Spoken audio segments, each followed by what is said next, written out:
నోరు తీపి చేసుకో బాబు. నేను ఆనందిని. అందరూ ప్రేమతో నన్ను పండిట్ అని పిలుస్తారు. నాకు సహాయం చేసినందుకు ధన్యవాదాలు పండిట్జీ. ఈ జైలు నేరస్తులు ఉండేది బాబు. ఇక్కడ ఎవరు ఎవరికి సాయం చేయరు. వీళ్ళందరూ నిన్నంత ప్రేమగా ఎందుకు చూస్తున్నారో తెలుసా? ఎందుకంటే నువ్వు జైలు మీసాలు తీసేసి అతని అహంకారాన్ని దెబ్బతీశావు. వాళ్ళ ప్రతినిధిగా వాళ్ళ పగ తీర్చినందుకు. ఒక యోధుడికి ఇంతకంటే కావాల్సిందే ఉంటుంది. నేనేమి యోధుడిని కాదు పండిట్జీ. అభిమన్యుడు నువ్వు. అభిమన్యుడివి, నిర్భయుడివి, కాని తెలివే తక్కువ. ప్లానింగ్ బాగుంది కానీ ఆచరణే బాగాలేదు. నేను అమ్మ దగ్గరికి వెళ్ళాలి, తెలుసు. వెళ్ళాలి కదా పండిట్జీ. దయచేసి నాకు సహాయం చేయండి. మా అమ్మ ఒంటరిగా ఉంది. తన రోజంతా నా గురించి ఆలోచిస్తుంది. నా కొడుకు ఠాగూర్. ప్రతీకార జ్వాల నీలో ఇలా మండిపోతోంది. అది మండి మండి నీ ఆత్మను దహిస్తుంది. ఆ అగ్నిలో నువ్వు పడకూడదు. ఆ అగ్ని నిన్ను కూడా దహించి వేస్తుంది. నా ప్రతీకారం తీర్చుకోవాలి పండిట్జీ. మహాభారత యుద్ధం కూడా అవమాన ప్రతీకారమే. విష్ణు భగవానుడు కృష్ణుడి అవతారం ఎత్తి అర్జునుడికి సహాయం చేశాడు. నీకు ఈ జైలు నుంచి విముక్తి కలిగించడానికి ఏదో ఒక అవతారంలో వస్తారు. అప్పుడు మొదలవుతుంది మత్స్యకాండ.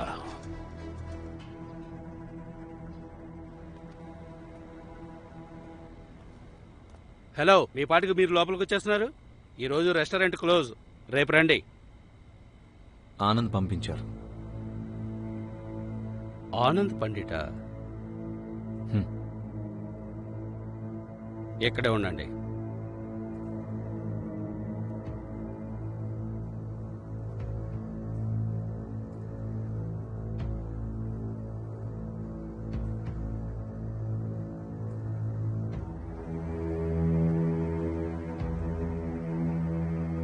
విష్ణు భగవానుడికి చాలా రూపాలున్నాయి. ఒకసారి రాముడు, ఒకసారి కృష్ణుడు, ఒకసారి వామనుడు, ఒకసారి మోహిని, ఒకసారి నరసింహుడు, ఒకసారి మత్స్యం. కానీ ప్రతి రూపానికి ఒక లక్ష్యం ఉంటుంది. నీకు కూడా అనేక రూపాలుంటాయి. కానీ ప్రతి రూపం లక్ష్యం ఒక్కటే, ప్రతీకారం. పురాణాల్లో రూపాలను మార్చే వాళ్ళని మోసగాళ్లు అంటారు. కలియుగంలో అయితే కాన్మ్యాన్. ఇప్పుడు నువ్వు కూడా అవ్వాలి కాన్మ్యాన్ గా.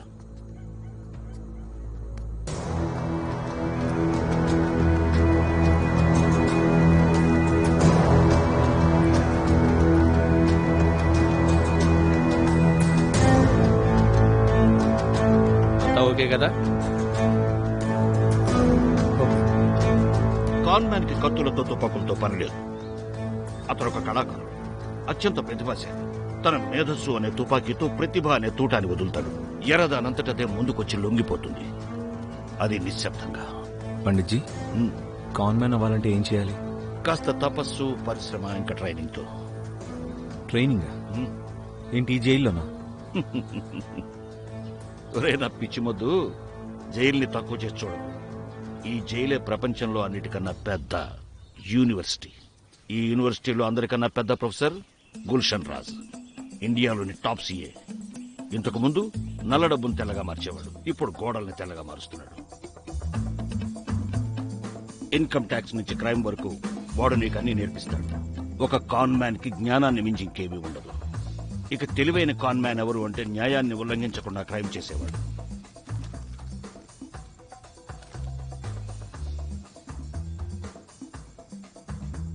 ఇంకటి చూడు, professor of performing robbery arts Bablu Behrupiya.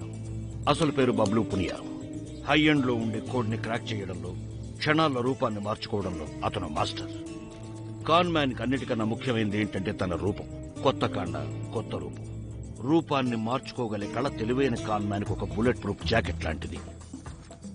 ఇంకా ఇతను జెఫ్ సిమన్స్, ఫ్రాన్స్ వాడు, master of linguistics and graphologist. 15 భాషలు మాట్లాడగలడు. ఇతను నీకు లిప్ రీడింగ్ కళను నేర్పిస్తాడు. ఇంకా ఇంగ్లీష్ నుంచి ఫ్రెంచ్ వరకు ఓ కాన్మ్యాన్ ఎన్ని భాషలు మాట్లాడగలిగితే అంత మంచిది.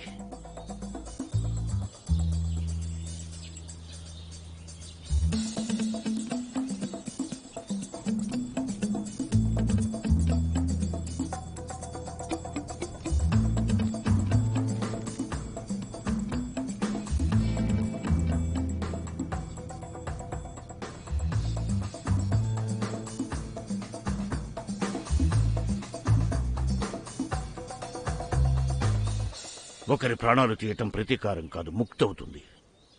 నువ్వు నీ ప్రతీకారాన్ని ఎలా తీర్చుకోవాలంటే శత్రువు నువ్వు తప్పించినట్లే తప్పించి లొంగిపోవాలి.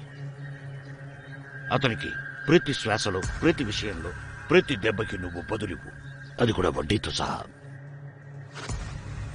అదేదో అంటుంటారు కదా, ప్రపంచానికి రంభ, నిజానికి అది హిడింబ అని.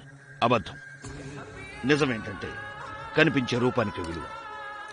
ఖద్దరు వేస్తే నేత, కాకి వేస్తే పోలీసు వాళ్ళు, సూట్ బూట్ వేస్తే డబ్బున్నవాళ్ళు. నువ్వు నీ రూపాన్ని మార్చుకోవాలి మత్స్య. ఇంకా మత్స్యకాండలోని మొదటి అధ్యాయాన్ని నువ్వు మీరట్ నుండి మొదలు పెట్టాలి.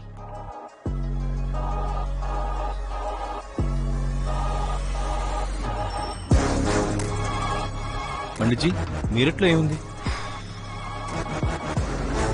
క్రికెట్, బెట్టింగ్, ఆ తర్వాత జూదం. మీరట్ హస్తినాపురం యొక్క రాజధాని. ఆ హస్తినలోనే ఇరుపక్షాలుగా పాచికలతో జూదమాడారు. అక్కడి నుంచి మహాభారత యుద్ధం ప్రారంభమైంది. ఒకప్పుడు మహాభారత యుద్ధం ముగిశాక భీముడు కోపంతో శకుని పాచికలను విసిరివేయగా అవి మీరట్లో పడ్డాయని చెప్తూ ఉంటారు. అప్పటి నుంచి మీరట్లోని మూలమూలల్లో జూదం మొదలైందనంటారు. అక్కడి పిల్లలు నిక్కరు కూడా వెయ్యకముందే ఎదుటివారిని వెర్రిపోకుల్ని చేయడం, నాటు తుపాకీ పట్టడం నేర్చుకుంటారు. ఒక ముక్కలో చెప్పాలంటే మీరట్టే క్రికెట్ బెట్టింగ్ కి రాజధాని.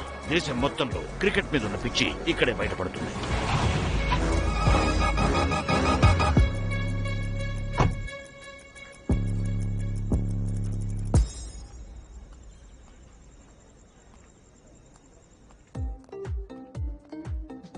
విచిత్రంగా ఉంది. మీ మీరట్లో ఒకదాన్ని మించి మరొకటి డిఫరెంట్గా ఉంది. వీడే రాజుభయ్య. మా మీరట్కే న్యూటన్ లాంటాడు. వీళ్ళలాంటి వీడియోలు ఎవరు చేయలేరు. ఇక్కడ అందరికన్నా ఫేమస్ పార్ట్ టైం పెళ్లిల వీడియోలు తీసేవాడు. Part time? అవును, వాడు ఫుల్ టైం సర్దానా కేబుల్లో పనిచేస్తుంటాడు కదా.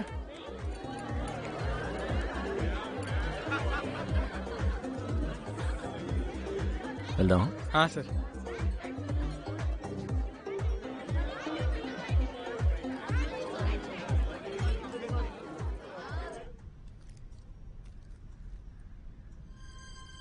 ఏం చూస్తున్నావు? నిజమైంది. లేదు సార్, అలాంటిదేం లేదండి. చాలా రోజుల తర్వాత ఇంత పెద్ద నోట్ చూస్తున్నాను కదా, అందుకే. సార్, ఏం తెమ్మంటారు? విస్కీయా రమ్మా? రమ్మొద్దు, విస్కీ వద్దు. అబ్బబ్బబ్బబ్బా, నాకు అర్థమైంది సార్. చెప్పండి. రూపా, మీనా, షీనా, రియానా, డీకా?